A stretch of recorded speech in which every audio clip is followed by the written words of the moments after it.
أعوذ بالله من الشيطان الرجيم بسم الله الرحمن الرحيم الحمد لله الصلاة والسلام على رسول الله وعلى آله وصحبه ومن والاه رب اشرح لي صدري ويسر لي أمري واحلل عقدة من لساني يفقهوا قولي. Today, the 21st of February in the Gregorian calendar, is the anniversary of the martyrdom of Al-Hajj, Malik, Shabbaz, Malcolm X. And it's extraordinary that some 70 years later, somebody sitting in London is remembering this man. We are used to, in Islam, talking about the Anbiya alayhimus salam, Rasulullah sallallahu alayhi wasallam, his companions, the great historical figures of the Muslim past. The closer you get to the modern era, the harder it is to find real gems, real characters who stand out as figures that genuinely unite people from all different backgrounds. And this man is indeed one of them. My own experience with Malcolm X was when I was very much younger, and I first saw him portrayed in a TV drama and even in fiction, a captivating figure that caught my interest. And years later, as a teenager, I got this book, not in this edition, a different edition that I had, his autobiography co-authored by Alex Haley, the famous writer who wrote the book Roots. And it's a very powerful work to see this man's journey.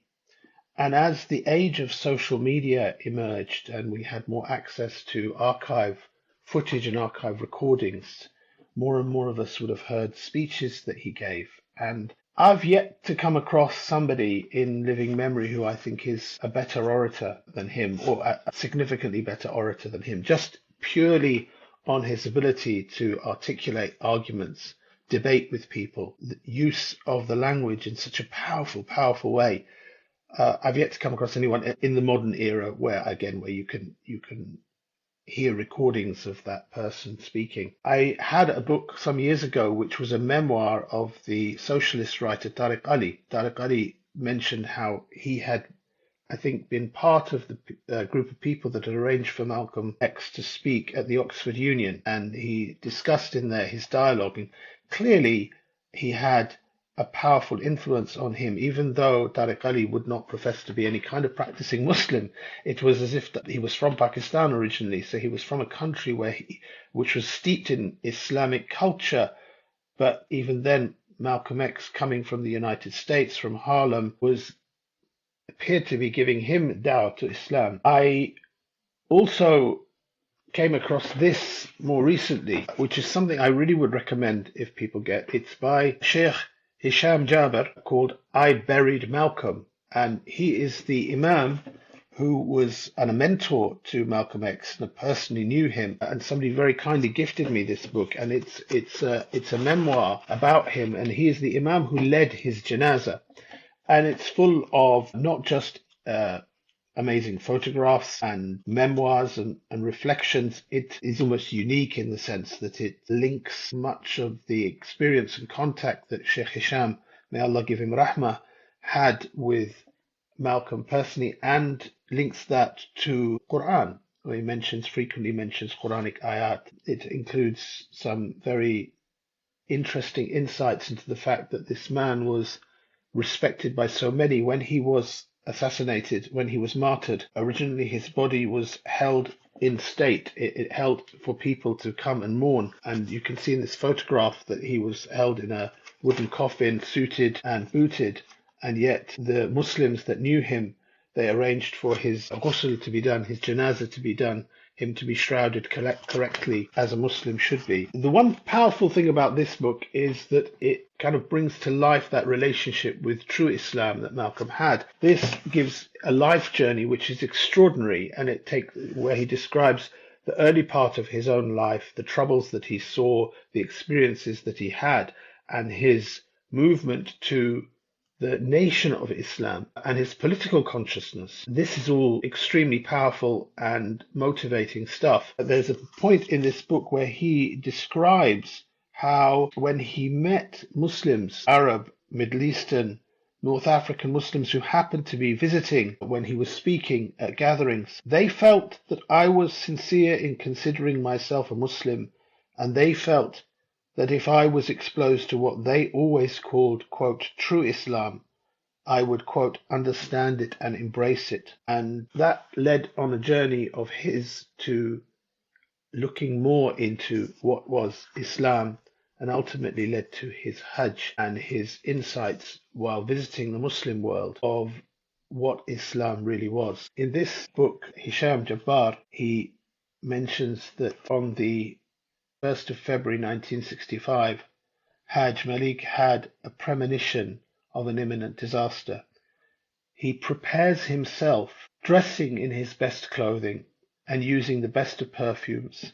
He embraces his wife and hugs his children. A beautiful little anecdote there, which in this age where men are looking for identities and looking to very poor role models, this man with really strong masculine and courageous and principled and chivalrous characteristics was a family man.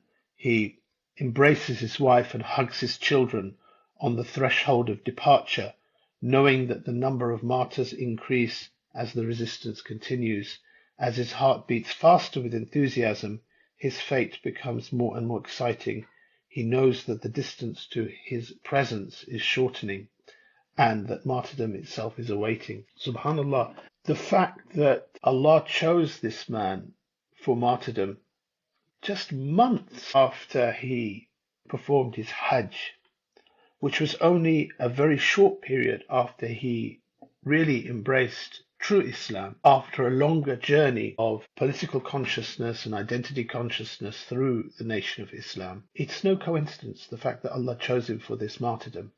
And it's no coincidence that Allah has allowed his legacy and his memory and his words and his lessons to be echoed till this day. Yesterday I was with some Muslim brothers, and something came up with one of them where he mentioned that somebody had effectively accused him in his activism, in his fight for rights and struggle for rights, as, why do you always rock the boat? They weren't the words that he exactly used, but they translate the meaning to, why do you always rock the boat? Why do you always take up issues and campaigns which seem to set you at loggerheads with authority or with the establishment or with the order that exists in the world today? And I said that Rasulullah sallallahu alaihi wasallam and the Anbiya alayhimus salam generally, they were all seen as rocking the boat. They were all seen as challenging the dominant authorities of the day, not for themselves, not for ego, not for personal gain,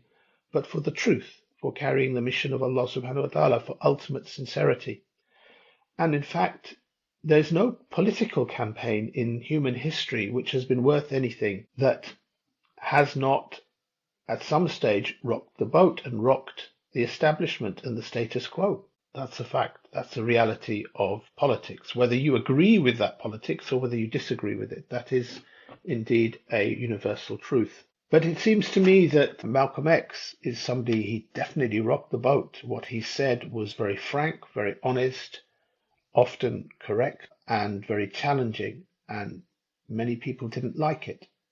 Many people today who don't like that other Muslims might rock the boat, but they still celebrate the legacy of Malcolm. They still talk about him as somebody they respect and revere and they look up to. But the example it reminds us of is that when you stick for principles, when you keep steadfast, when you keep firm, then in fact Allah subhanahu wa ta'ala will make your message and your presence and your example an example for other people. Malcolm himself ends his autobiography with the words, all of the credit is due to Allah, only the mistakes are mine.